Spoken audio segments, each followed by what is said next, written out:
সব সবার জন্য আমাদের কোর্টে যেতে হয়, কোর্টের অনুমতি নিতে হয়। পশ্চিমবাংলায় টিএমসি সরকার বিরোধীদের সভা করার অনুমতি দেয় না, তাই বারে বারে কোর্টে যেতে হয়। এটা অভ্যাসে পরিণত হয়ে গেছে। এটা গণতন্ত্রের শোভা পায় না। বলছি, বছর ঘুরলেই ভোট। 180টি আসনে টার্গেট নিয়ে শুভেন্দুকে পাল্টা আক্রমণ তৃণমূলের।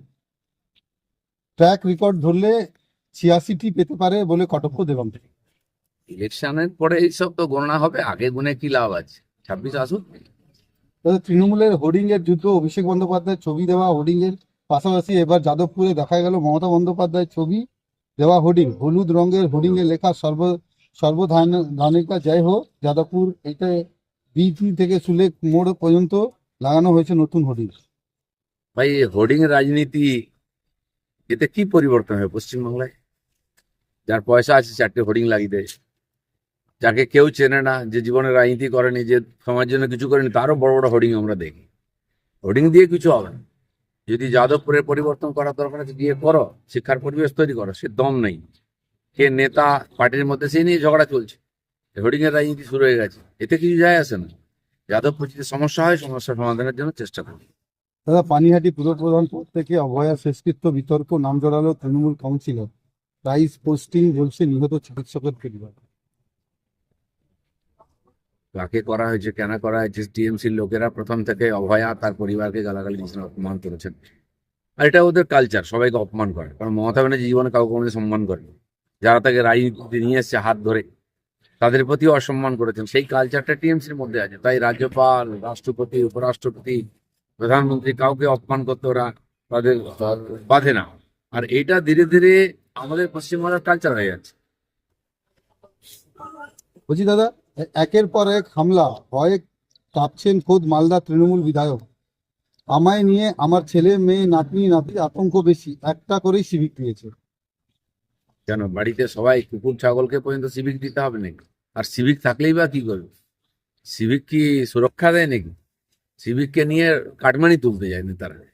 তো সেই জন্য বাড়ি বাড়িতে পুলিশ দিয়ে, সিভিক দিয়ে এক একজন নেতার বা কোনো বিশেষ ব্যক্তির সুরক্ষা তো সম্ভব নেই। পুরো সমাজের সুরক্ষা দেওয়ার দায়িত্ব হচ্ছে সরকারের। টিএমসির নেতাদের সুরক্ষা দিল, বাকি সমাজের লোকেদের কি হবে? তাদের জীবনের কোনো মূল্য নেই, মহিলাদের জীবনের সম্মানের কোনো মূল্য নেই।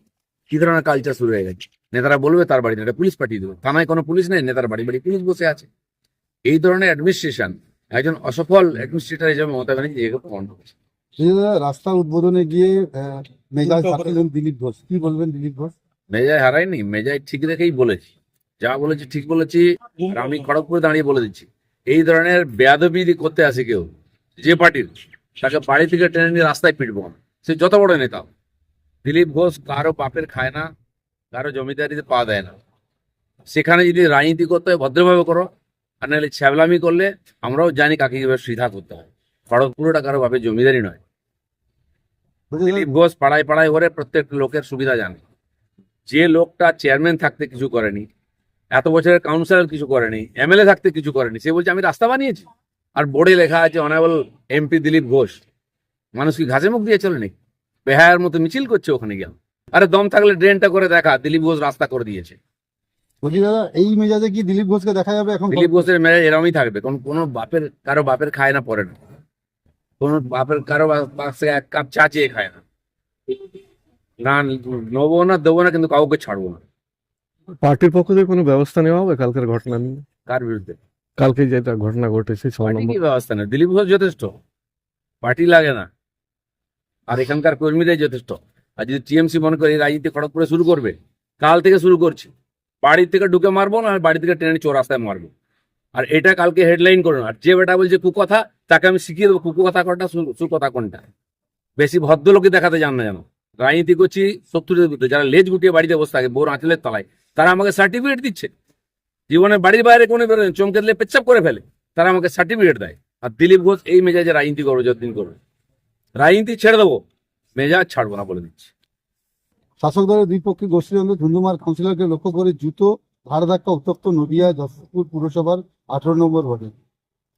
মুসল পর্ব শুরু হচ্ছে টিএমসি, পঞ্চায়েত, মিউনিসিপ্যালিটি, সব জায়গায় পার্টির মিটিং এ মার পিট, চুলোচুলি, শেষ পেয়ে গোলাগুলি।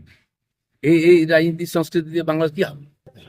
প্রজাদা পানিহাটি পুরসভা পরবর্তী পুরপ্রধান সোমনাথ দেব বৈঠকে গড়াই পদত্যাগী পুরপ্রধান মলয় রায়ের বৈঠকে পরবর্তী পুরপ্রধান নাম চূড়ান্ত। টিএমসির মধ্যে কি হচ্ছে এটা আলোচনার বিষয় নাই, এসব নাটক রোজ চলবে, এটা নিয়ে আমাদের কোনো চিন্তা নাই। প্রজাদা আশঙ্কা ছিল ইডেন থেকে কেকেআর বনাম লখনৌ ম্যাচ 6 এপ্রিল বনাম রামনবমী থাকার পুলিশ দেওয়া সম্ভব নয়, আগেই সিএবি কে জানালো লালবাজার। কোচা প্রথম কথা, পশ্চিমবঙ্গ সরকারের পুলিশ নাই এখানে আইন শৃঙ্খলা রক্ষা করার মতো, কারণ রিক্রুটমেন্ট হয় না। যে পুলিশ প্রশাসনে তার